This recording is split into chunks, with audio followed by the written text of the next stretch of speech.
All right. May the peace of the Lord be with you. Um, this is vacation week, is what Rachel said, right? Everybody went on a vacation. I think it could be the sustained heat. Just, it's time to not leave the house ever again. We'll open with prayer quick, and then we'll jump in. We've got quite a bit of content this week. If you're keeping up in the book, most of you guys are like, what do you mean, Nick? We don't even know where you're at. But looking at principle 4 this week, there's a lot to go over. But let's pray and then let's go from there.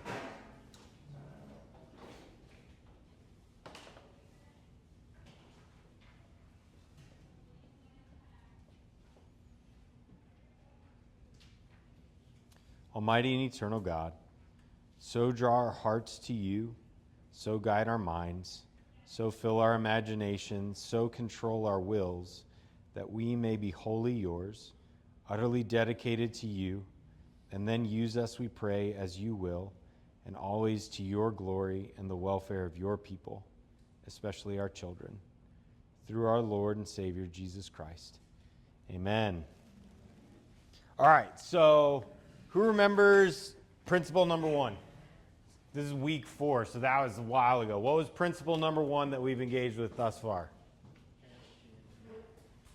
Parenting with the end in mind. And when we're saying parenting with the end in mind, what do we mean? What are we looking toward?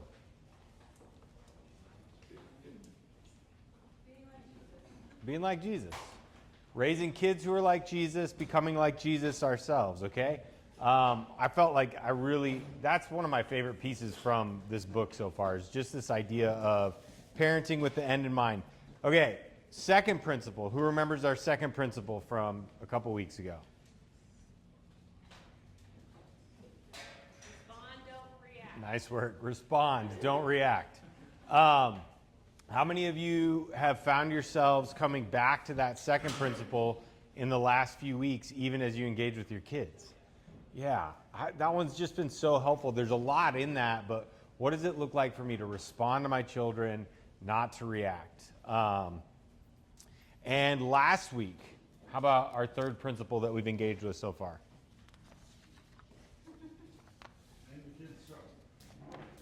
Yeah. Understanding struggles in terms of the values and virtues of the kingdom. In particular, naming your children's struggle, right? Trying to put language to use in order to help connect with your children in the midst of their struggle, their misbehavior. I think this goes beyond misbehavior, obviously, just into the midst of life in general. But naming your child's struggle and helping them connect themselves to that struggle so that we can parent them well through it. So that was kind of the main takeaway from last week. And this week, our principle is separating feelings from behaviors. And honestly, this is an underlying principle in these chapters. I think we're basically covering material from chapters 7 through 13 this week. Maybe all the way through 15. I can't remember. It's a lot. And it's, I think, all of the content that we're probably a little bit most interested in as parents in regards to how do we set limits well, how do we engage with consequences well. But I feel like Mama Lacus does a really good job of helping us think through where we begin before we get to those pieces. So as last week, as we were looking at this idea of naming our children's struggles, part of what we talked about was engaging with their emotions, right? We were talking a little bit about emotions, and I've got 2 questions here to get us going. What happens, let's sit with this one for a second. What happens if we only correct our children's misbehaviors without acknowledging their feelings in the midst of the situation, or emotions, feelings or emotions? What happens if we only correct the behavior? Take a second and just mull that over.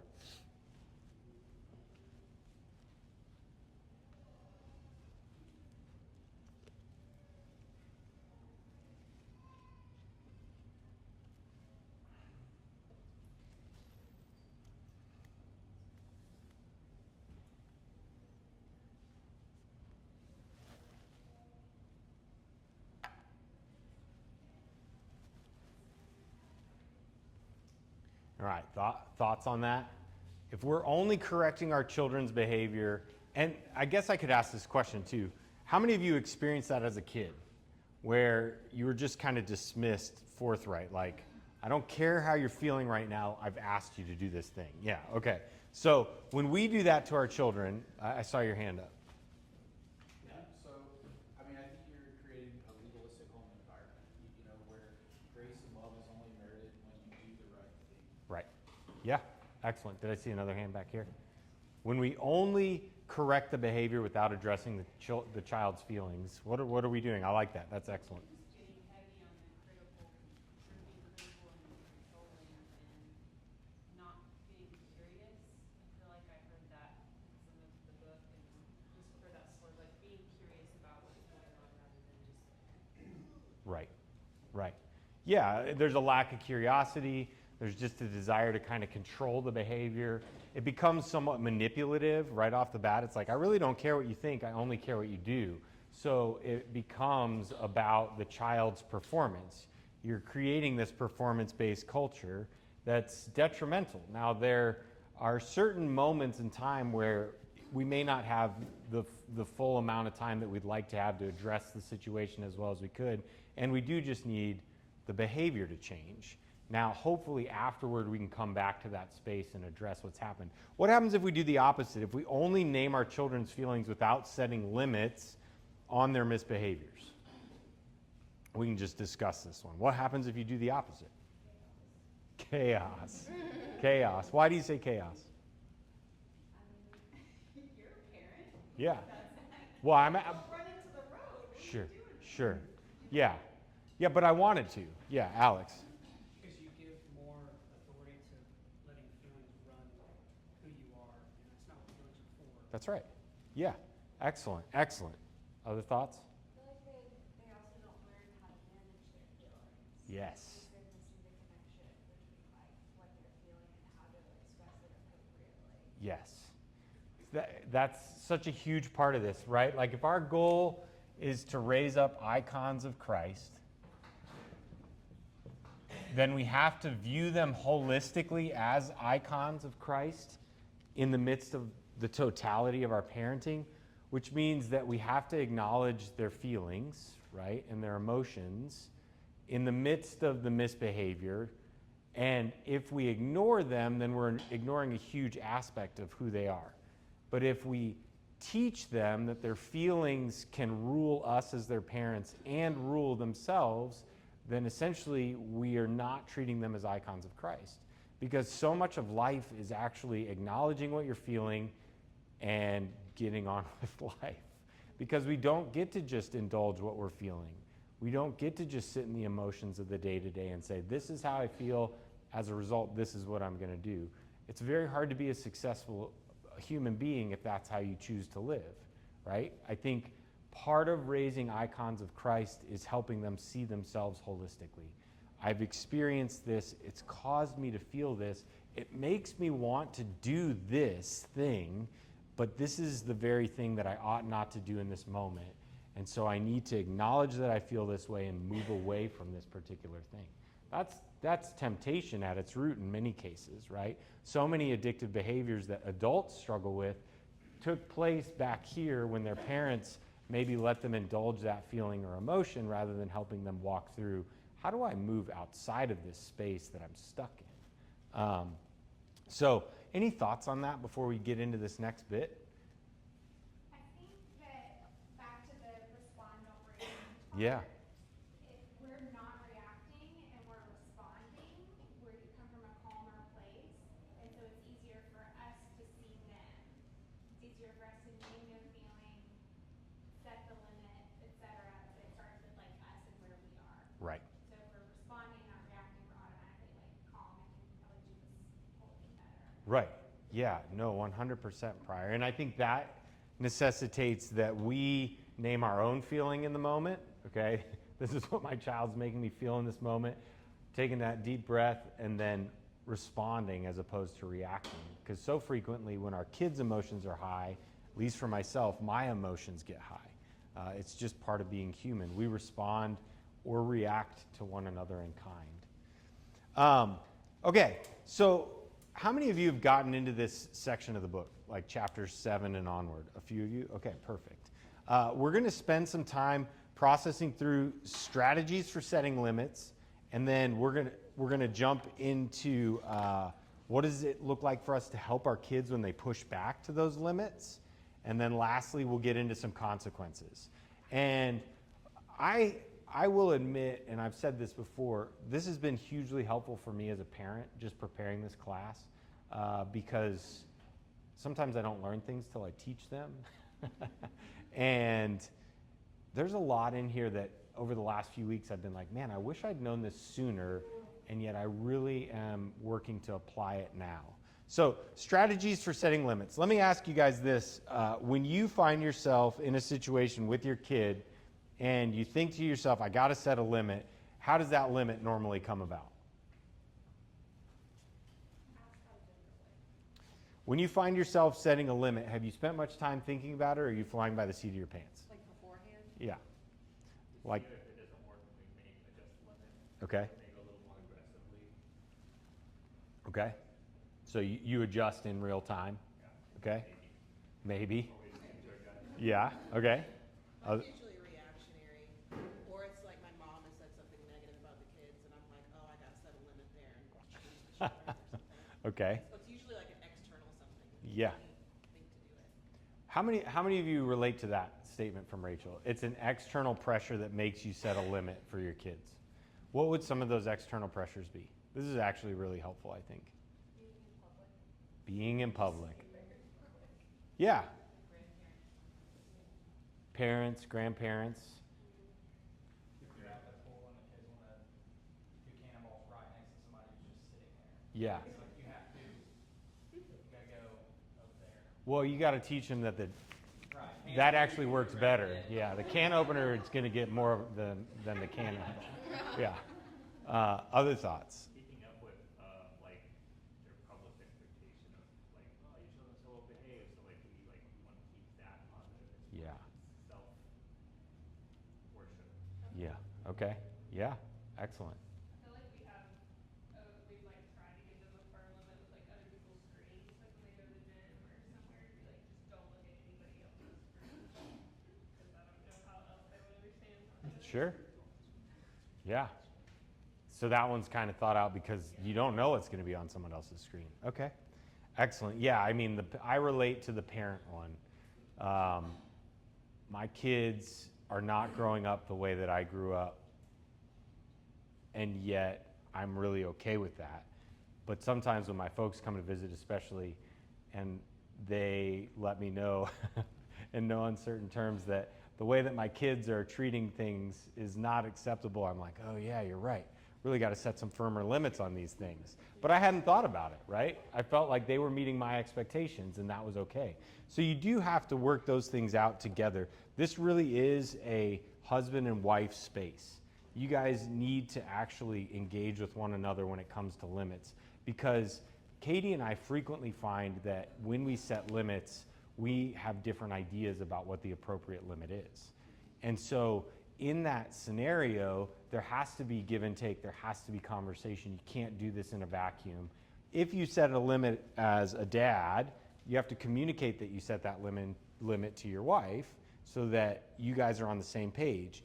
And if there's going to be some change in that, then it has to also then be communicated to the children, right? So this is a family practice. We're working on communicating as a unit. So, strategies for setting limits. It's important to say that limits existed in the very beginning, right? God created the heavens and the earth, humanity, the garden, and what was the limit that was put in place? Yeah, there's this one tree. You can't eat from it. So limits are not a negative. Limits existed in Eden. Limits existed in the very beginning. A lack of limits actually communicates disrespect to our children, because our kids are not yet fully formed, and humanity in general is not meant to be, I'm not meant to be in charge of myself. I'm meant to submit to the Lord, to His church, to the people around me in some ways. My wife, I mutually submit to her. She mutually submits to me because we both submit to Christ. We're not meant to be in charge of ourselves to function autonomously. And so limits are a really good and holy thing, and they communicate respect. Okay? The easiest limit, all right, as you guys get into the space, and you guys have probably figured this out already, what do you think it is? Just say no. Just say no. How many of you find that works for your kids? Like sometimes, some kids, one of your kids. Okay. Okay, if it comes comes from Michael, it works, but not Chelsea. Why? You're scary? Debatable. I think there's something to that. Like, if my boys ask Katie if they can play on the Xbox and they say no, they will not ask her a second time.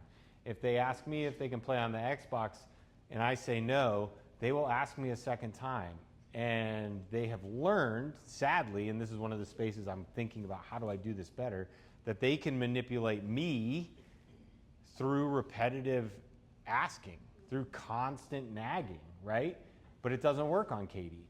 And so there's something about setting a firm limit, just saying no. If I would have done that consistently, I would not be nagged to death during different spaces and times in my life.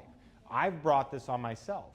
So if you say no, mean it when you say no, and do not give an inch. You said no. And I think that that's really helpful. Okay? Mama Lacus goes on to say, if you're not going to say no, here's some other options. So instead of saying no, what are some things you guys find if your kids are asking for something, or if the desire is to do X or Y, but you can't do it right now and it's not a straight up no, what are some other answers you can give? Ask your mother.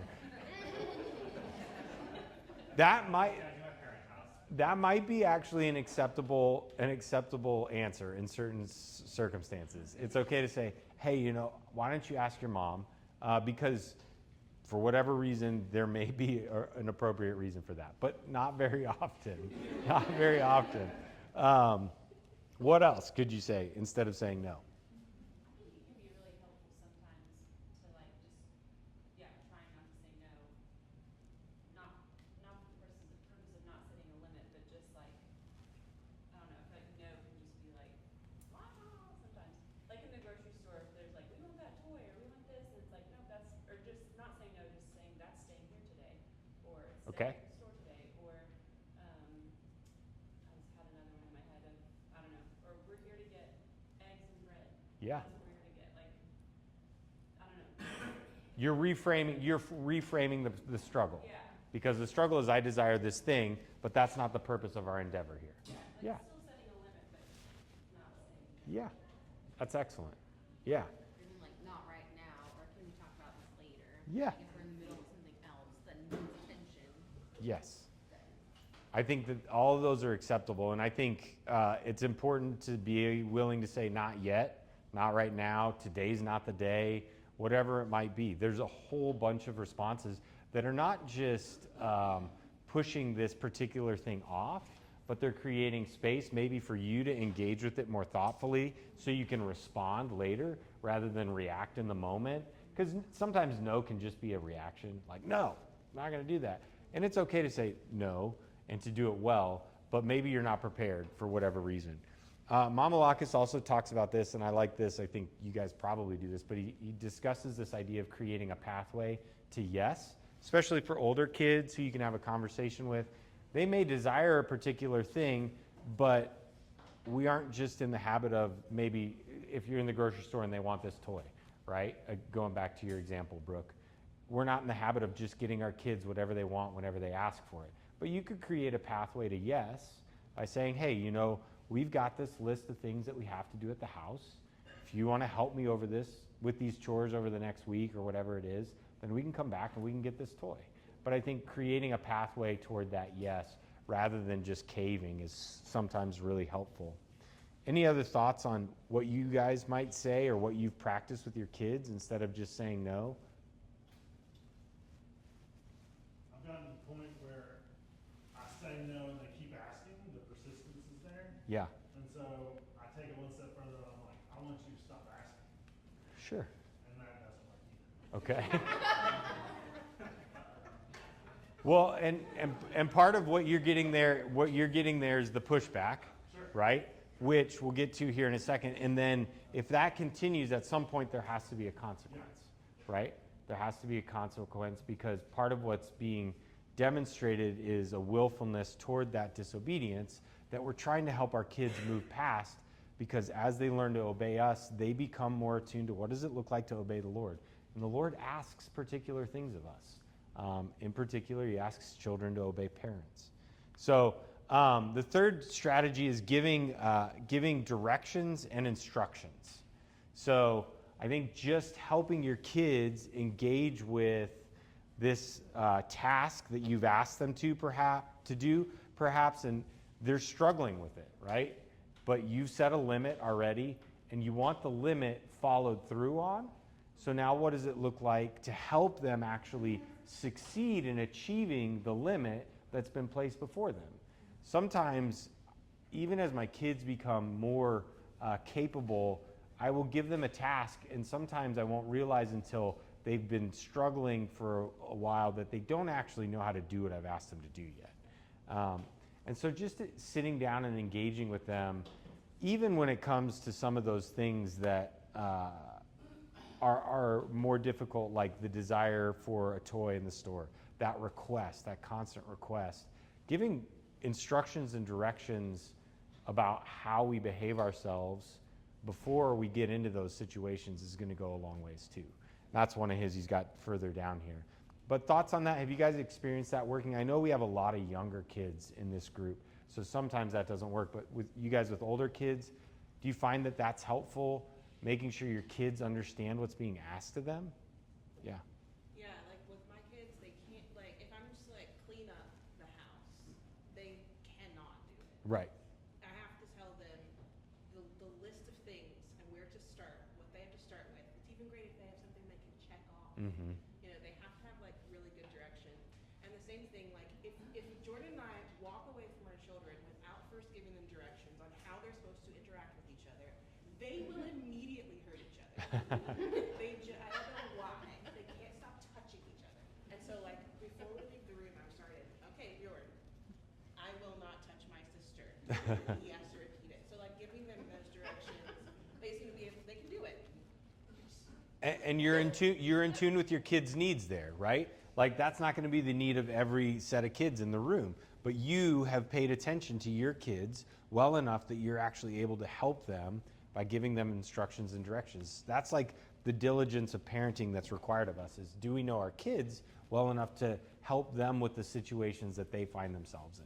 So that's really good, Rachel. Any other thoughts on that? Directions and instructions?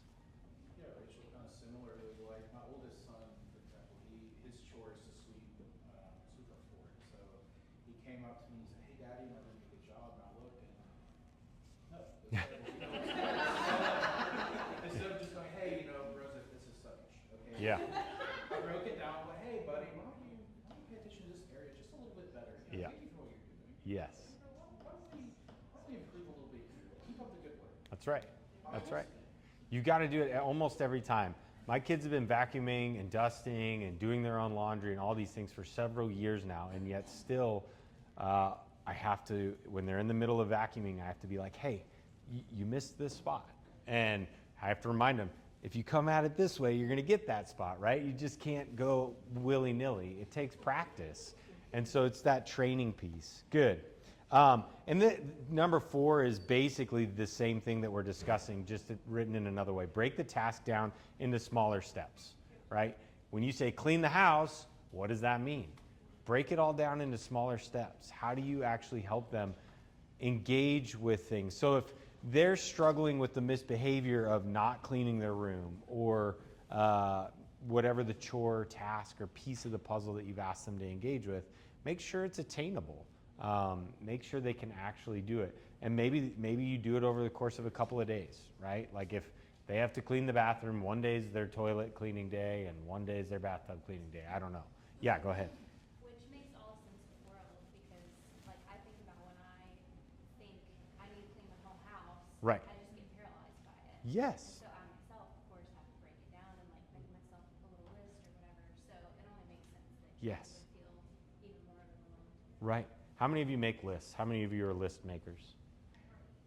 Yeah, you heart lists. How many of you don't make lists ever? Okay, very few of you. What? You're in the middle.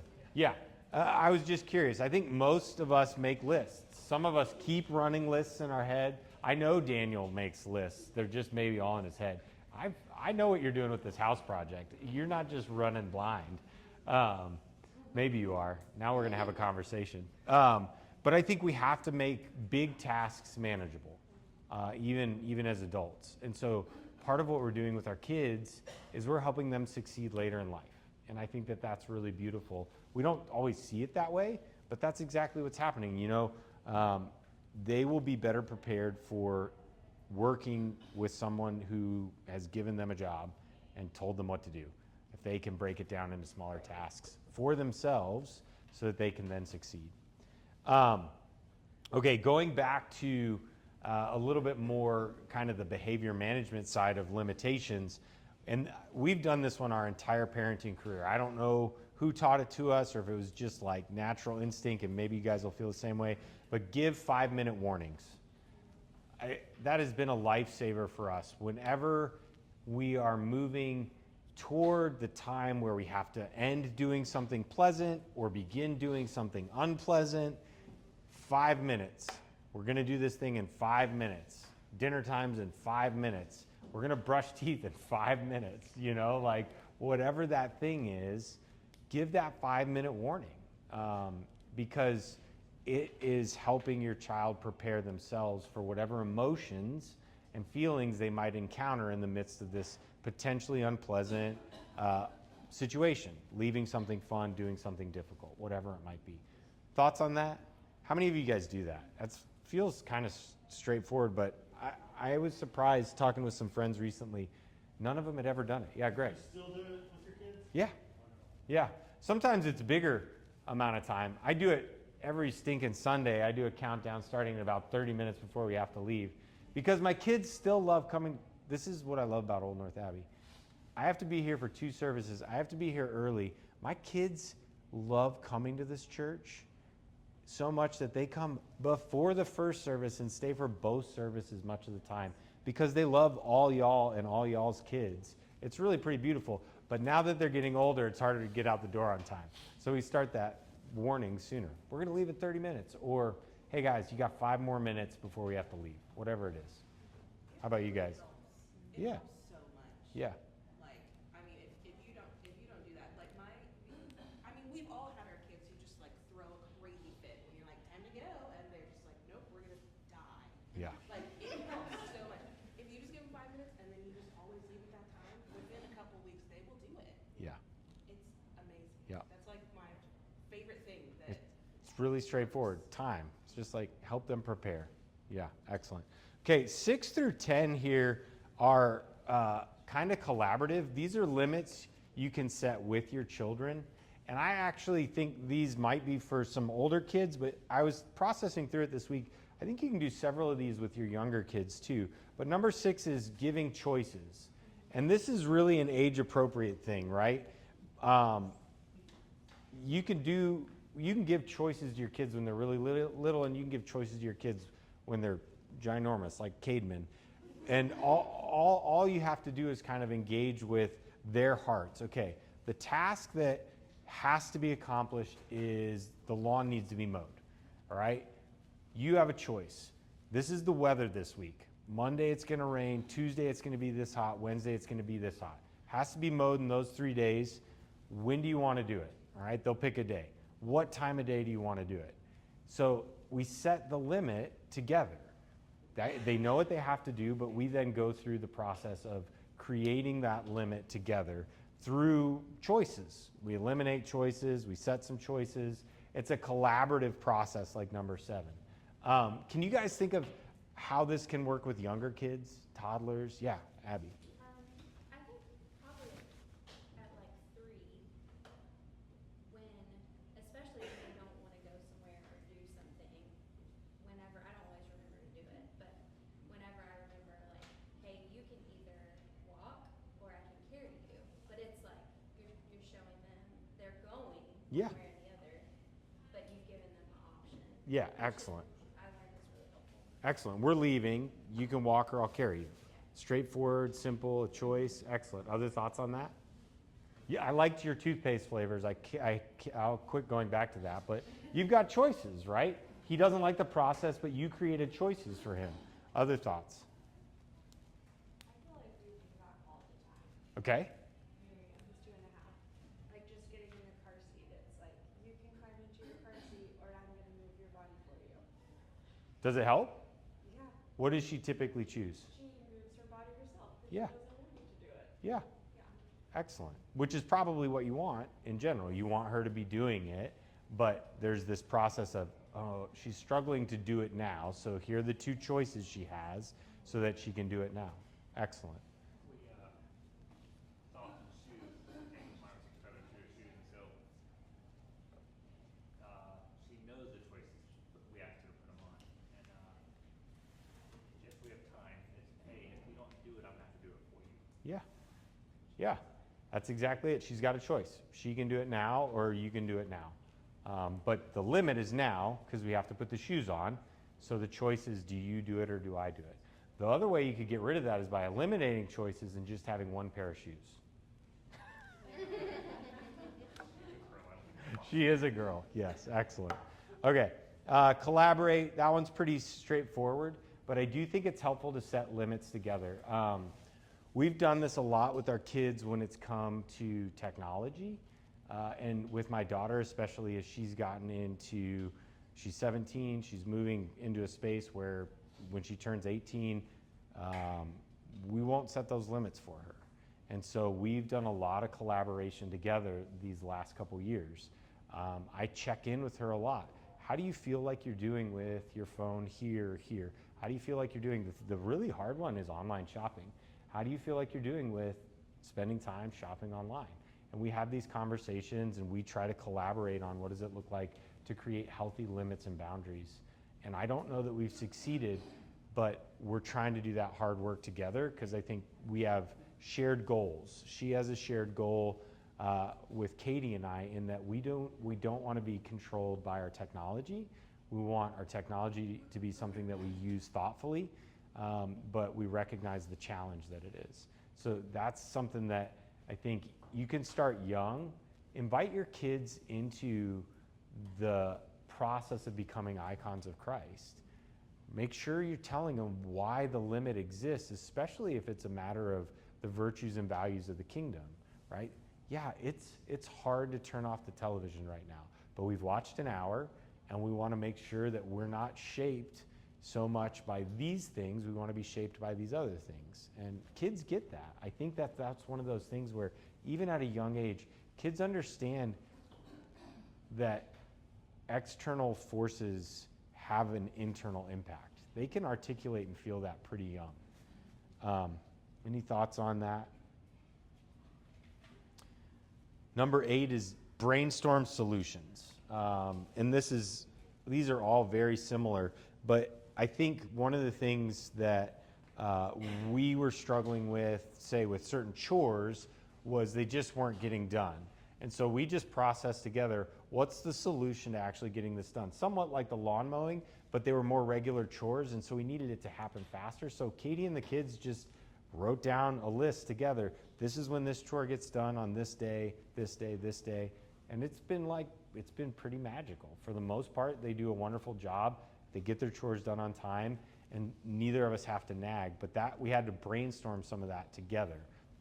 You have less of that with small kids. I get, but with older kids, that one's super helpful. Any thoughts on that? Questions? Yeah. One thing I might have shared in my head, I'm sorry. Me and my girls do a thing where I have them brainstorm if like there's something we really want to work on, that we come up with a code word for us to give to them to remind them, so I don't have to be nagging so much. So for one of them, it's kitty cat, and they know, oh, I'm doing the thing that we talked about. Okay. And it really like gives them like ownership, and it's like almost a fun game. I kind of like that. Yeah. Really like it. Code words. It's like being on a spy mission or something. Yeah. Excellent. Okay. Number 9, I think I may point to the priest here because I've had some conversations with Stuart about how his children are so well behaved in church. Okay. You guys have noticed. I know that you've all noticed. You're like, how is this possible? And he told me that he beats them. No, I'm just kidding. No. He prepares them beforehand. Number 9 is prepare your children beforehand. My understanding of what you told me is that you've had conversations with your boys before you go to church about what you expect from them in church, and you've had those conversations kind of over and over again, and the end result is your children are well behaved in the worship life of the church. It's really beautiful. Anything you'd add to that? Sure. I mean, it's pretty much what you said. There's a time to play. There's a time to goof off. I mean, if anyone has seen my children outside of this church, they're cougars. Okay, like I mean, they're probably being hamming it up right now with Father Aaron. I mean, Yeah. I don't know. They're goobers and they know how to play, but I've instilled in them from an early age that this is a time to worship. This is a time to be with God's people. How doing distracting things not only distracts you your brothers, but also people around you, and so just trying to teach them how to be considerate to other people. And just Yeah. I see that kind of replicate itself, since I do have so many kids. So like my older ones will try to regulate others when they step out of line a little bit, and I'm just really blessed. Yeah. I'm not special. Well, but I think it is. It's repetition. It's kind of that repeating. This happens in liturgy too. I remember the second week we came to Old North Abbey, we invited a bunch of friends. The first week, I hadn't baptized any of my kids yet. The second week, our friends were here. I've told this story in the past. And Emily Grace is sitting behind them, and she taps her friend Emerson on the shoulder, and she's like, have you been baptized? And he's like, no. And she's like, okay, when you go down for communion, put your arms across your chest like this, and he'll pray for you. And I was like, dang, that happened really fast. I didn't prepare them beforehand. Father Aaron did in the worship life of the church. He said, this is what you do. She internalized it. She then helped her friend with it. So lots of times it is self-replicating. If you can help one of your children figure this out, your other children will help each other. And that's kind of the beauty of, if the Lord gives us the blessing of multiple kids, that's some of the beauty of that, is they then begin to help each other. Now that can be obnoxious in certain situations, depending on how it goes, but when you're going to the grocery store, we aren't going to ask for toys. This is what I expect from you guys when we go into the grocery store today. You can just tell them straight up, we're going on a road trip.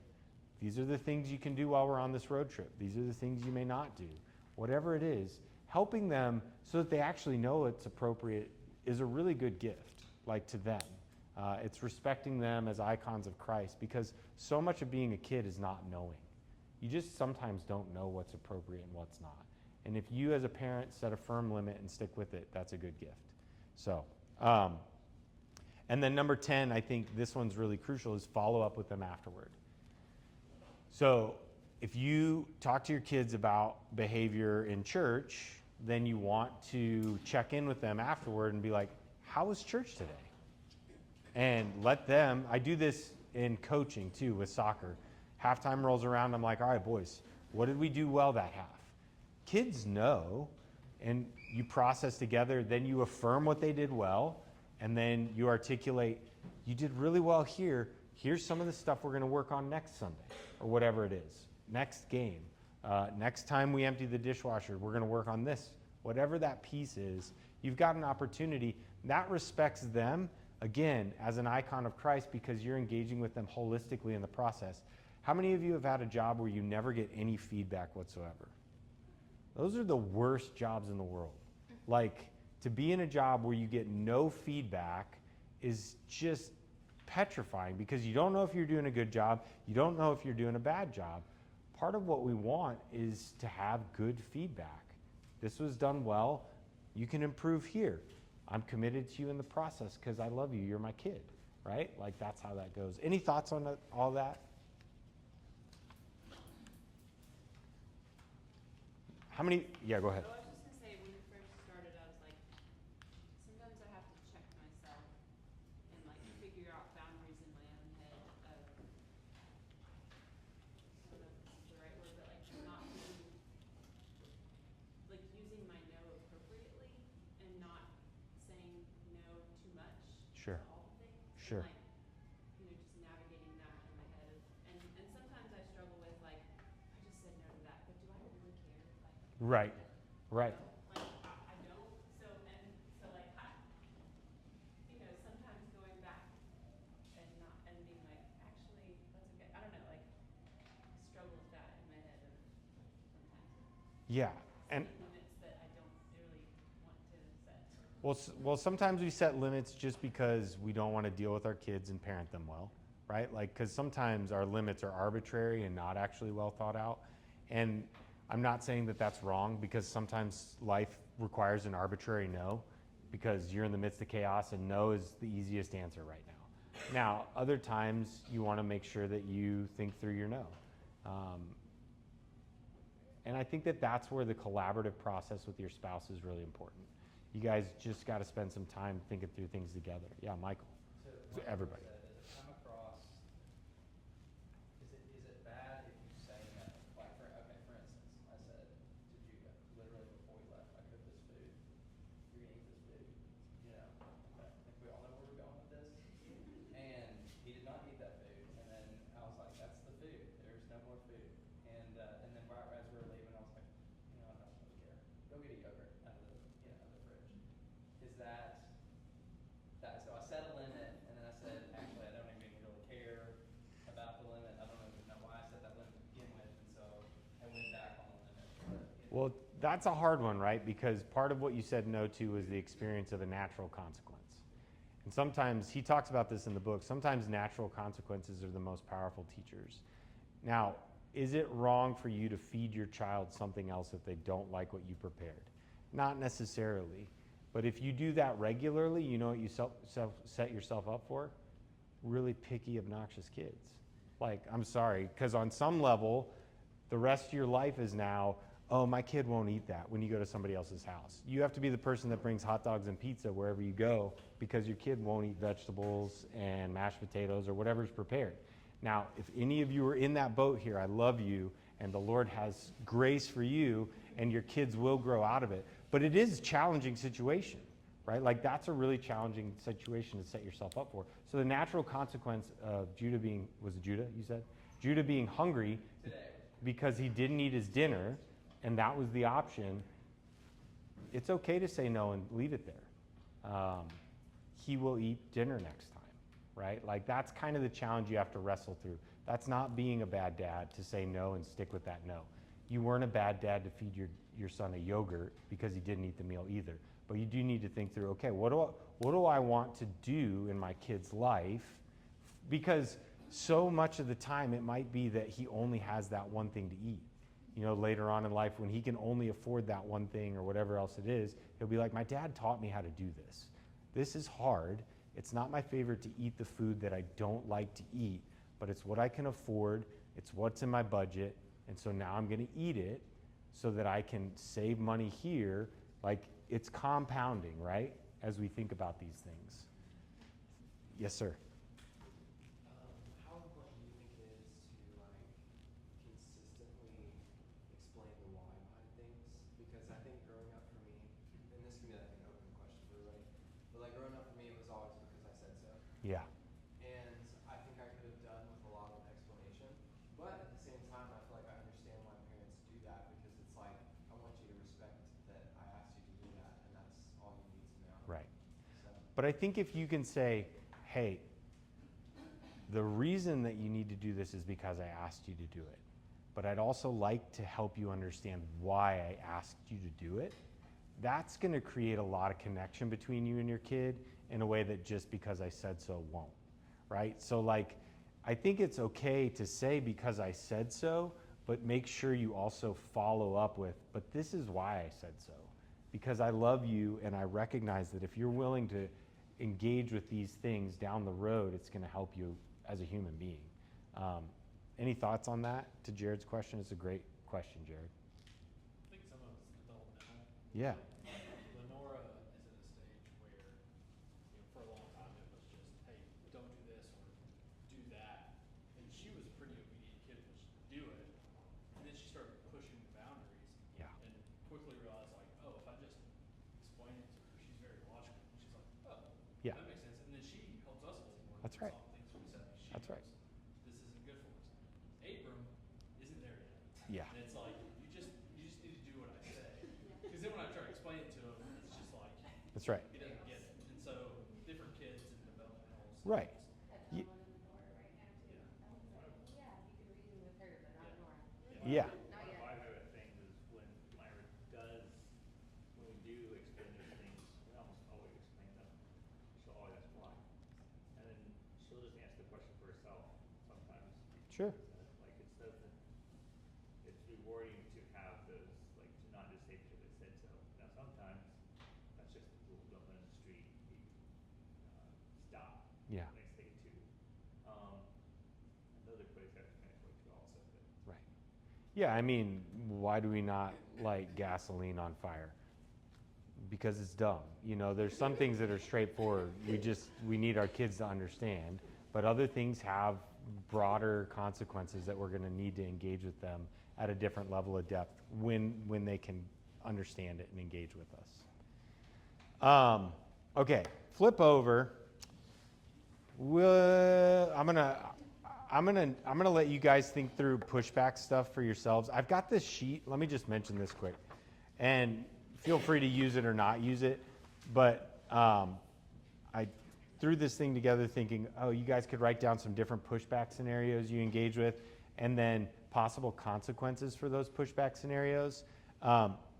He gives some good strategies for engaging with pushback, and I do want to get through these and then give you the 4 R's he gives for consequences. But his first strategy for engaging pushback, I think, is probably the best one, and that's just checking in with your children. Like, can you get a pulse on how your kids are doing and why they're pushing back? Now, it may be with like really little kids that there isn't any space to check in. They might just be overtired and that's the reason they're pushing back, or they're hungry and that's the reason they're pushing back, or whatever it is. And so they have some basic needs that you can meet, which will help you engage with pushback later on. You feed them and you put them to bed, and then there will be less pushback, right? But I find as your kids get older, lots of times the pushback that you experience is the result of an unmet need. Now, going back to where we were earlier with Mama Lacus is teaching, one of the things that our kids need is connection. And I find frequently that pushback is the result of a lack of connection between my kids. He talks about a couple different scenarios. One of them that he describes was like, knife to the heart. Coming home after a day at work, and the first thing you do is you kick and scream at your kids for how messy the house is, right? Like, that is it's so easy for me to do. Rather than walking into the door, looking each of my kids in the eye, giving them a hug, telling them I missed them, asking them about how their day was, trying to connect, and then asking them, hey, why is the house the way the house is? You know, and maybe something happened that day that created the environment that they were not able to do the things that we have put in place, the limits that we've asked of them regarding their upkeep of the house. You know, this isn't a free ride. They participate in the life of our home. But checking in with them, and it may be that there's just some emotional turmoil going on with them, especially as they get older and they begin to interact with other people, and friendships can hurt and get heavy. They may have some stuff that's preventing them from engaging well with what's going on. So you can acknowledge that, say, it is really hard when you're at odds with a friend. I'm so sorry you're in the middle of that. You can connect well with them in that, and then you can move into, hey, I am sorry that that's going on. Will you help me unload the dishwasher now? You can then collaborate together on doing the chore that needs to be done. And then after you've maybe done some of that together, you can then ask them to do the next thing on the list, whatever it is. But checking in with your kids is super important. How many of you guys feel like checking in with your kids is challenging? Yeah. I think it is. I think trying to get our kids to actually articulate what they're feeling emotionally is really hard. So one of my kids, we used one of those emotions emoji charts for a long while with the little face that goes along with angry, sad, whatever it is, to help that kid check in with where they were at emotionally. Because sometimes it's really hard because you know something's going on, but they don't even know what's going on, right? And so just processing with them. Any thoughts on that? So when I was counseling, I love counseling kids, and when they couldn't articulate or look at a picture and go like, "That's me," Yeah. because that's even hard, even for us to look Yeah. at a picture like, "Well, that's not really me." I'd get out the color wheel. Okay. It's like, if you were a color, what would you feel? Kind of cheesy, kind of weird, but like kids and some actually grown adults would be like, "I feel dark purple." It's like, okay, there's Yeah. something in there. Yeah. Excellent. And then do you ask the follow-up question? Why do you feel Yeah. dark purple? Yeah. Excellent. Yeah. I think, and that's where you have to be a student of your children, right? You just have to be a learner, a lifelong learner with your kids, with yourself, with your spouse, with people. We don't get to not be learners when it comes to interacting with people. So check in with your children. Any other thoughts on that? I'm trying to figure out how to check in with Millie when she shuts down, like she gets frustrated right now. So like 30 minutes ago we were like riding bikes and she gets frustrated and she gets stuck on a hill and she just like totally shuts down. Like, are you frustrated? You know, trying to like ask her what she's feeling and she just will not. Sure. Yeah. And I'm trying to figure out what is going on. Well, and I think number 4 on this list is, he says walk away. I wrote take a walk. I don't like walking away from my kids, but sometimes you need to take a walk. And it's just a matter of, sometimes you actually have to create space for your kid to feel whatever they're feeling without trying to help them decipher it. Because oftentimes the natural result of creating space is that they kind of pass through whatever that emotion is on their own, which kids can do. And then maybe you can check back in later and be like, hey, Millie, do you know why you got frustrated on our bike ride? She may not know, but and she may have no idea, right? It may just be, it was hot outside and you were making her ride her bike, I would have been frustrated too, I'm just gonna say, but but you were doing something with her, dad and daughter, and it got challenging, and maybe you just need to create space. So take a walk, walk away from your kids, let them rage a little bit. It's okay, but make sure you come back to it. You may have to set some limits on that too, right? Like how much space you're gonna give them as you take that walk. But it is okay not to fix everything right away. Thoughts on that one? That one's challenging for me. I do that with my daughter, Sicky. She's 5, and she shuts down too. Like Bjorn, he doesn't, he kind of, you can like duke it out with him and figure out what the problem is. But Sicky's like, and then she's just gone. Like she won't, you can't get it out of her, you can't talk to her. If you try to, she just starts to weep. And with her, I just tell her like, hey, you can go hang out by yourself for a bit, and whenever you're ready, we can talk about it, or we can just move on. Yeah. And usually she just comes out 15 minutes later, and she's fine. She's smiling, we play, and it's over. But if I try to get it out of her, she'll make it last for a long time. Yeah. She will not talk to us. So. And that's number 5 on the list here is give a timeout, and not as punishment so much, but even as refuge. Like sometimes timeout is a refuge for the kid.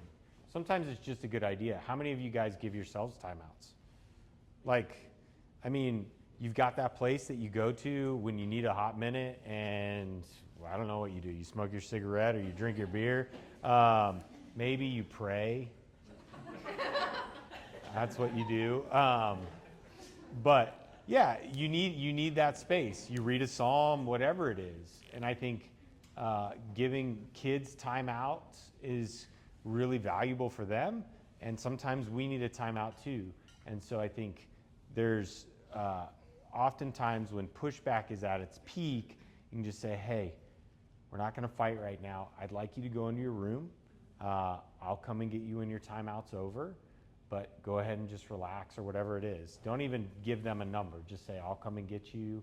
Maybe your kid needs a number, in which case you say 20 minutes, 5 minutes, whatever it is.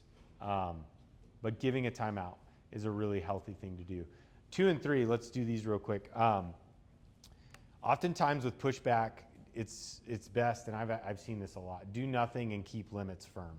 Like not to do anything, because they're going to just like scream and kick and fight, and you don't do anything. You just say, I get that you're frustrated.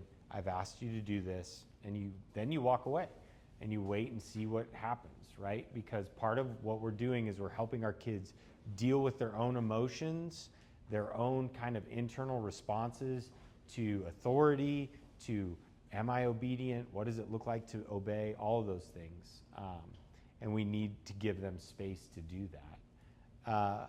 How many of you have kids who you think any of these solutions would work with so far? Like these 3 in particular, timeouts, taking a walk, and doing nothing and just keeping because those are all somewhat similar.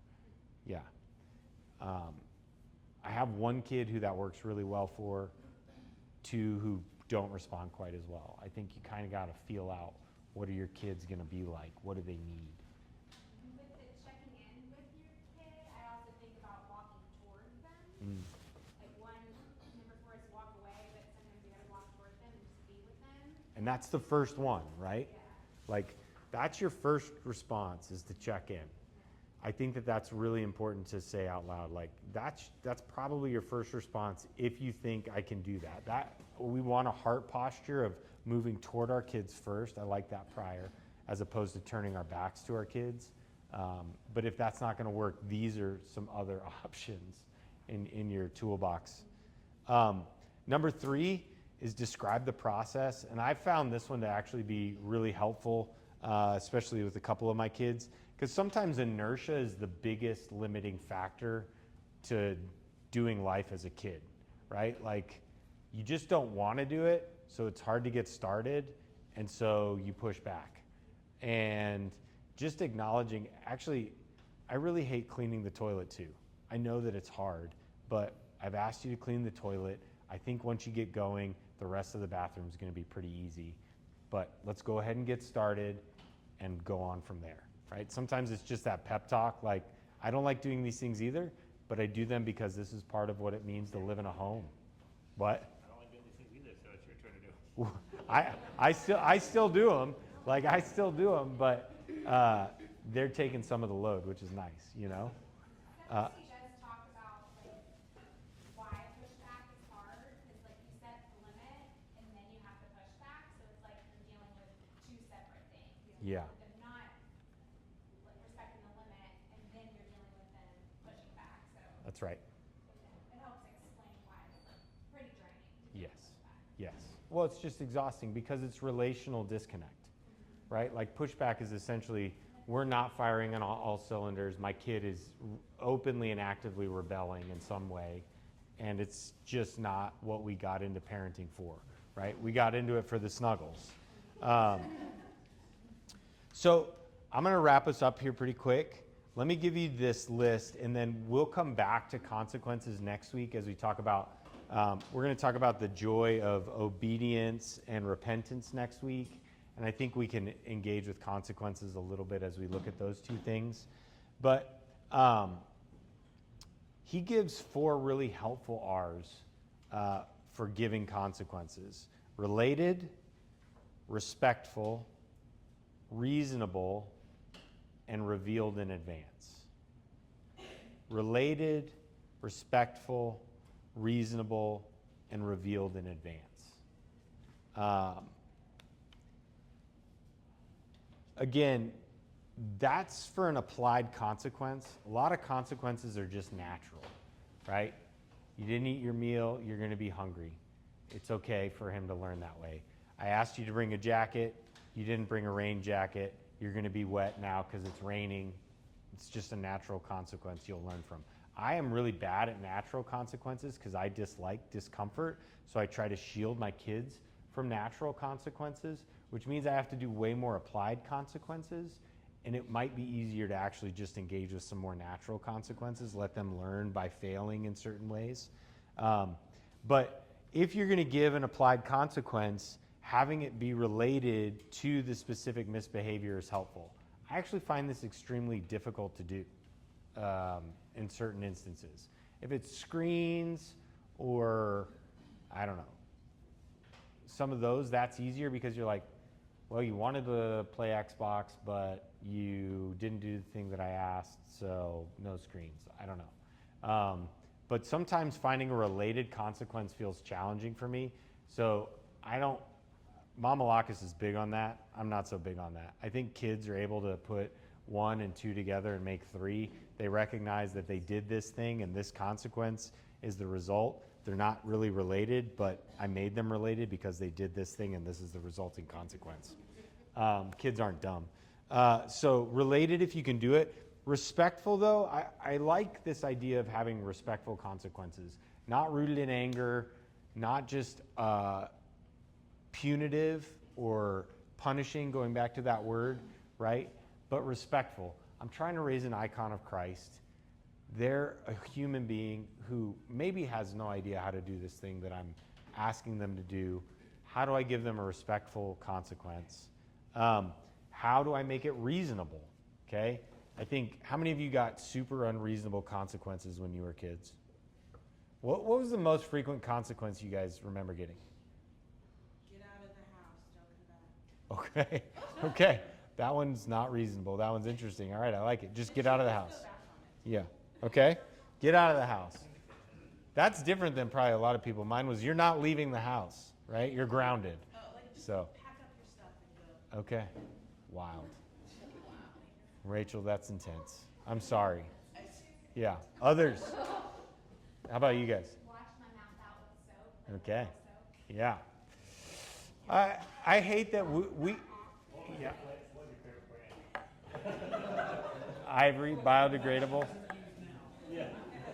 If you ask my kids, they will tell you that there was a season of our parenting where we used a mixture of vinegar that we called sassy sauce for back talk. Not our favorite parenting memories, but our kids laugh about it now, you know? So some things the Lord redeems. The Lord redeems. Okay, any other consequences you got most frequently? We had to clean the kitchen a lot when we were. Clean the kitchen. All right, clean. I like that consequence. Any others? The spank, yeah. Spanking's actually a lot of work, you know? That's a tough consequence to engage with. You gotta follow through with it. That's right. And you don't like doing it. I mean, if you're a good parent, you really don't like spanking your child, I don't think. Revealed in advance, I think as often as possible, if you're able to actually help your kids understand, hey, this is what I've asked of you, this will be the consequence should you not succeed. That's obviously going to happen after a lot of pushback. But if you can engage with your kids in such a way that they know what's coming so that it's not like, wait, what's happening now? Why am I getting this? But I do think that that's challenging. How many of you feel like you succeed in revealing a consequence in advance? Some of you guys? What's your strategy? Like, I just have a set of consequences. They're Okay. not related to Yeah. anything. It's just like you're gonna run laps, you're gonna do push-ups. Perfect. You're gonna, and they just know. Yeah. That's gonna happen to them. All right, perfect. Yeah, maybe it's like Dude Perfect. How many of you guys watch Dude Perfect? The Wheel Unfortunate? Yeah. They get to spin the wheel for a consequence. It's maybe a good idea.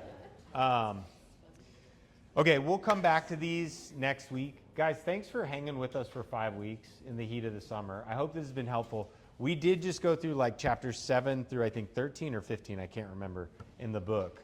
And so we're going to be hitting the last 2 principles if you're keeping up in the book, the joy of obedience and the joy of repentance next week. And Katie and I were talking about this. We would really love to sit down with any of you guys if you have more questions and you're ever like, man, we just want to grab a meal or grab coffee. We'd be more than happy to do that. So just reach out. We have not done it perfectly. We have failed more than we have succeeded. And yet God has been really gracious and we are thankful for our kids. So Lord, I pray for these parents. I ask that you would continue to strengthen them for the task at hand. Give them wisdom and diligence. Give them energy to do the work that you've given them to do. Protect their kids from the evil one, from the world, the flesh, and the devil. Protect them as well. In Jesus' name, amen. Thanks, guys.